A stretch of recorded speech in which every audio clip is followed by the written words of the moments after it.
apa ya Mas ya, kalau yang berbau lokal itu selalu dianggap syirik Mas Wahyu. Gitu ya. Ya, akan tetapi yang berbau ke Arab-Araban itu dianggap suci. Ya, itu diturunkan dari Tuhan katanya Mas Wahyu.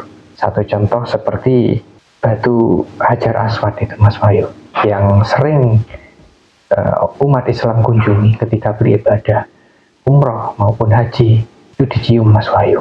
Bukankah itu warisan daripada leluhur Arab? Jadi Hajar Aswad ini bukan warisan daripada Islam Mas Wahyu. Nah, sedangkan kalau kita berada di depan sesajen itu dianggap syirik, dianggap menyembah sesajen itu. Bahkan nggak hanya sesajen Mas Wahyu, pohon juga dianggap kita ini menyembah pohon Mas Wahyu. Mana tanggapan tentang ini? Ya, memang kita ini dari lahir sudah dicekoi hal-hal seperti ini, jadi tidak kaget ya. Tinggal kita mau sadar apa tidak ya. Kita itu dari lahir sudah didoktrin untuk kita mempercayai sesuatu hal itu atas dasar apakah ini sesuai dengan syariat atau tidak, begitu ya. Apakah ini sesuai dengan akidah atau tidak, sehingga tolak ukurnya seolah-olah semua yang berbau Arab ya, dari Timur Tengah khususnya ya, kita bicara tentang cara berpakaian, kita bicara tentang tradisi, tentang budaya, pokoknya kalau sudah bicara tentang Arab begitu, itu seolah-olah adalah sesuatu yang memang wajib untuk kita ikuti. Dianggapnya itu paling mulia, paling suci, dianggapnya itu adalah wujud daripada perintah Tuhan yang Maha Kuasa. Nah, ini yang apa ya Mas ya, kadang itu ini membuat kita jadi tidak bisa berpikir begitu, atau karena memang kita dituntut untuk nggak boleh berpikir. Jadi kita ini nggak boleh kritis, nggak boleh tanya, nggak boleh membandingkan apalagi. Jadi semua seolah-olah barometernya ya Arab sudah. Kalau sudah Arab suci, ini yang paling dianggap, orang bersorban itu dianggap sudah yang paling bertuhan sendiri, begitulah. Ya, mungkin ini nggak semua orang paham tentang sejarah ini, bahwa dulunya di Ka'bah itu adalah tempatnya berhala ya Mas Wahyu ya. Kemudian dibikinkan rumah di sana, berhala-berhala itu dihancurkan dengan menyisakan batu Hajar Aswad ini ya. Ini tentu kalau kita mau belajar, ini bukan warisan dari Islam Mas, akan tetapi warisan daripada budaya. Nah, akan tetapi ketidaktahuan warga Indonesia ini ya, yang memeluk agama Islam ini justru apa yang membutakan pikiran mereka, nggak mau menggali apa yang sebenarnya dulu terjadi sebenarnya, gitu ya Mas ya. Ya, disinilah pentingnya sebetulnya kita itu juga harus kritis untuk kita belajar terbuka, cara berpikir kita ini harus luas tentang banyak hal ya. Salah satu contohnya di dalam mempelajari sebuah agama, itu harusnya kita juga belajar sejarah, kan begitu. Salah satu contohnya tentang batu ya, yang ada di Ka'bah ya, batu Hajar Aswad ini. Harusnya kan kita juga belajar sejarahnya begitu. Karena banyak sekali kajian-kajian ilmiah, banyak sekali sejarahnya, dari mana asal mulanya, seperti apa sampai terjadi atau terwujudlah sebuah Ka'bah di sana itu, bagaimana dulu di zaman kenabian juga sampai akhirnya itu menjadi disunahkan untuk para pengikut agama Islam ya. Ada banyaklah sejarahnya ya. Kita bukan ahli sejarah, tapi mungkin kalau kita mau belajar sadar, saya rasa kita harus belajar lebih dalam dan lebih luas lagi Mas Yahya. Ya, mungkin tidak hanya batu Hajar Aswad ini saja Mas Wahyu ya, yang dibandingkan dengan batu yang ada di lokal ya. Kalau di lokal sesat, kalau di suci ya. Ini makanya saya yang paling kadang itu apa ya, kita itu ketawa sendiri itu Mas Yahya. Ini contoh saja, ini nyata ya, ini nyata, ini real sekali, ini terjadi. Orang berbondong-bondong datang ke Timur Tengah ya, berbondong-bondong datang ke Arab sana, hanya demi ingin mengikuti jejak Nabi, bisa mencium batu Hajar Aswad. Nah, tapi kalau sudah berbau Arab, itu dianggapnya itu halal, bahkan itu suci, bahkan mulia. Tapi kenapa ketika orang pribumi, orang Nusantara ini misalkan, pergi ke pohon besar begitu, ya, dianggapnya sudah menyembah pohon, dianggapnya syirik. Pergi ke batu besar dianggapnya menyembah batu. Pergi ke sawah, ke hutan, ke gunung, ke laut, membawa sesajen, membawa nasi tumpeng. Dianggapnya kita ini menyembah tumpeng itu, bahkan dianggapnya kita ini memberikan sesajian itu untuk setan, untuk jin, dan lain sebagainya. Ya. Dianggapnya kita ini tidak bertuhan atau tidak mempercayai Tuhan. Jadi seolah-olah segala sesuatu yang berasal daripada para leluhur kita, para nenek moyang kita, para mbah-mbah kita dulu, itu dianggap syirik, dianggap tidak sesuai dengan akidah, dianggap tidak sesuai dengan syariat Islam, dan dianggap itu menyembah berhala. Artinya kita tidak menyembah kepada Tuhan kita. Ya. Nah, tetapi berbeda dengan ketika kita ini dihadapkan atau disuguhkan dengan tradisi, dengan budaya, warisan daripada bangsa Arab. Dianggapnya semua adalah yang paling baik, yang paling mulia, yang paling suci, dan dianggapnya semua itu adalah perintah daripada Tuhan yang Maha Kuasa. Nah, ini kan konyol. Bahkan doa saja kalau nggak bahasa Arab, seolah-olah doa itu apa ya, kalau di Nusantara, di mbah-mbah kita dulu kan pakai mantra doanya. Tapi mantra ini dianggap sihir gitu. Mantra ini dianggap syirik gitu. Mantra ini dianggap kita berdoanya nggak kepada Tuhan, Mas Yahya. Tetapi kalau doa pakai bahasa Arab, masih nggak ngerti arti ini, ya, kita itu nggak tahu artinya. Mungkin juga doa mau makan, doa mau mandi, doa ngusir jin, doa mendatangkan rezeki bisa jadi pakai bahasa yang sama. Kita nggak ngerti tentang itu, tapi kita anggap bahwa itu adalah doa yang paling ampuh. Ya, bukankah tradisi budaya itu diwariskan oleh para leluhur masing-masing ya, yang jelas punya leluhur beda-beda ya. Cuma di Indonesia memang kita nggak ada produk agama ya, jadi yang diwariskan ya tradisi dan budaya itu saja, nggak ada label agama. Gini loh, sebenarnya orang pribumi, orang Nusantara itu nggak kakek ngomong, tidak pernah ada paksaan di sana. Mereka menjalankan segala sesuatu di dalam hidupnya itu atas dasar mereka menyatukan apa yang ada di alam pikir mereka dengan apa yang ada di alam batin mereka. Satu contoh, mbah-mbah kita dulu menggunakan keris. Karena senjatanya di zaman dulu itu. Dan dianggap keris itu sebagai penyelamat. Bukan berarti kemudian menyembah keris. Nggak percaya dengan Tuhan, bukan. Tapi yang dimiliki adalah keris itu.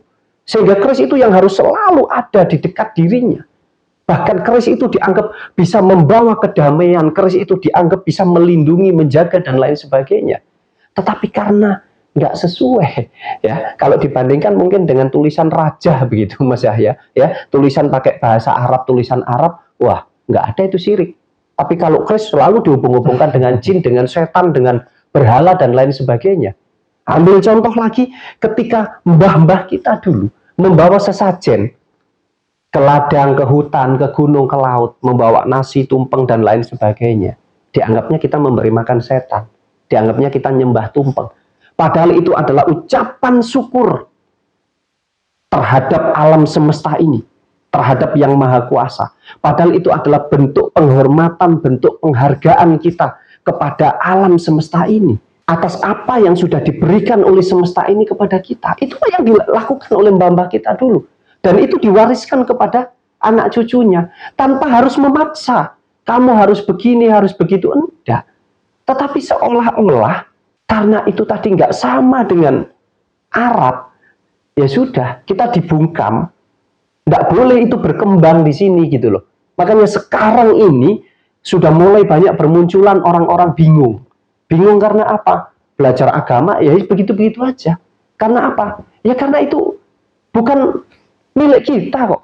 Bukan punyanya orang Indonesia kok. Lah punyanya orang Indonesia. Saya nggak bicara tentang Jawa.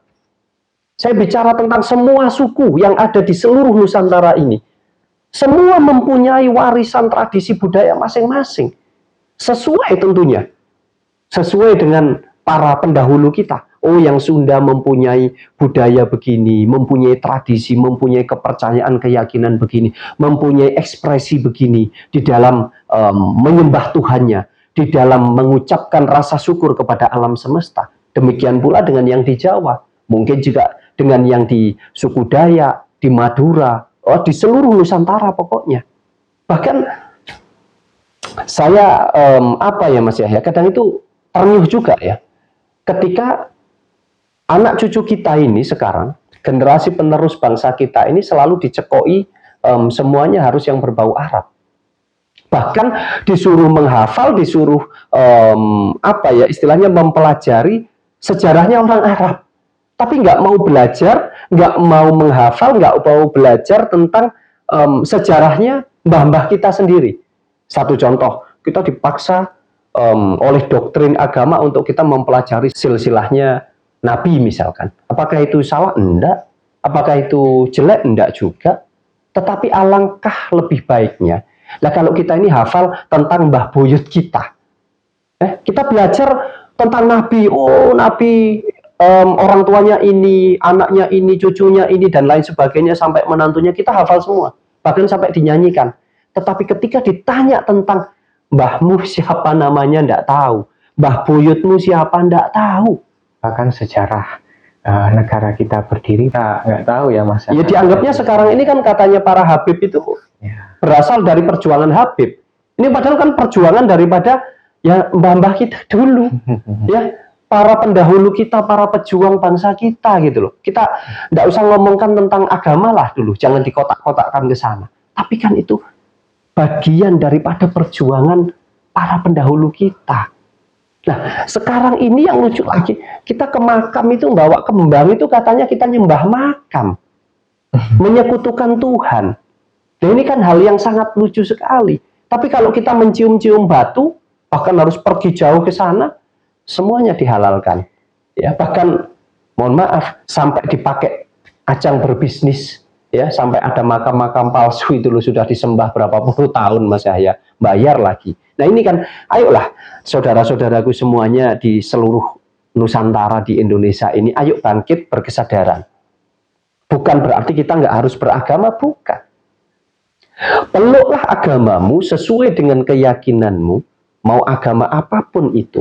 Tetapi jangan kemudian kamu dibutakan, jangan kemudian kamu ini melupakan sejarah bangsamu sendiri, sehingga seolah-olah warisan daripada leluhur, warisan nenek moyang, warisan mbah-mbah kita itu kita kucilkan, bahkan kita cemooh, seolah-olah itu ketinggalan zaman, seolah-olah itu syirik, itu menyembah berhala dan lain sebagainya. Ayo coba kita belajar, jangan mau kita dibungkam hanya karena kita kritis, kita tidak boleh. Kita tanya tentang ini, itu, tidak boleh kalau nggak sesuai dengan akidah agama. Nah ini kan hal yang sangat memprihatinkan sebetulnya. Sangat memprihatinkan sekali Mas Yahya. Iya, hal yang dianggap semuanya dari Tuhan ya, yang berasal dari Arab sana. Sehingga saya nanya sendiri ya, bikin hukum ya, kasus-kasus terbaru seperti mungkin ya, mengharamkan son, kenapa nggak mengharamkan yang merugikan saja ya, seperti kerusakan ibadah, tempat ibadah, atau banyak lah ya, saya nggak bisa berkata-kata. Sama, saya juga kadang kehabisan kata kalau kita bicara tentang segala sesuatu yang berasal dari Timur Tengah ini Mas Yahya. Ada banyak hal sekali, yaitu tadi, kalau mencium batu di sana, ya itu sunnah mulia, suci begitu. Tapi mencium batu di negeri sendiri dianggap syirik, gitu Mas Yahya. Ya, nah kemudian kita bicara tentang ya beberapa hal yang kemarin ramai diperbincangkan, ya bahkan sempat kita bahas juga di salah satu video kita tentang son horeg diharamkan. Kita tidak bicara tentang ada pro ada kontra, apapun itu pasti ada pro kontra ya. Lah kalau sonnya ini dipakai, mohon maaf ini ya, dipakai acara pengajian, dipakai untuk acara solawatan, itu pasti halal Mas. 100 juta persen itu acara keagamaan pasti halal ya. Tapi kalau sudah dipakai untuk orang-orang pribumi ini untuk mengekspresikan hari kemerdekaan, misalkan 17-an, karnaval, selamatan desa, itu dianggap lebih banyak nggak bermanfaatnya. Padahal kalau kita boleh jujur, harusnya ya pemerintah hadirlah, yang tegas, yang jelas, yang berani begitu loh pemerintah ini. Ya satu contoh kita bicara menteri saja, buat saya menteri ini sebetulnya sudah nggak adil di negara kita. Menteri agama ini loh sudah nggak adil. Kalau kita mau berkeadilan, bikin aja setiap agama yang dilegalkan di negara kita ini punya menteri sendiri-sendiri aja. Biar semua merata, merasa adil semuanya. Mulai dari perizinan pembuatan tempat ibadah, ya, perizinan di dalam beribadah pun ada banyak hal lah. Biar semua agama betul-betul merasakan naungan seorang menteri agama begitu loh. Tapi di Indonesia enggak, ya. Mungkin agama-agama yang lain enggak begitu banyak bersuara, Mas Yahya. Ya, karena ya itu tadi, selama ini menteri agamanya ya memang hanya berasal dari agama Islam saja. Apakah itu enggak boleh? Ya itu silahkan, itu haknya pemerintah. Tapi kita sebagai warga negara, sebagai rakyat, menginginkan rasa keadilan supaya tercipta kedamaian, kesejahteraan terhadap semua, menyeluruh, nggak pandang bulu. Jangan seolah-olah semua tolak ukurnya karena agama mayoritas. Jangan dong, ya. Kita kan di setiap tumpah darah kita ini dilindungi oleh undang-undang warisan. Makanya Indonesia kalau nggak punya undang-undang 45, nggak punya Pancasila, ya sudah habis mungkin, Mas Yahya. Mungkin sudah berubah jadi nggak tahu negara apa.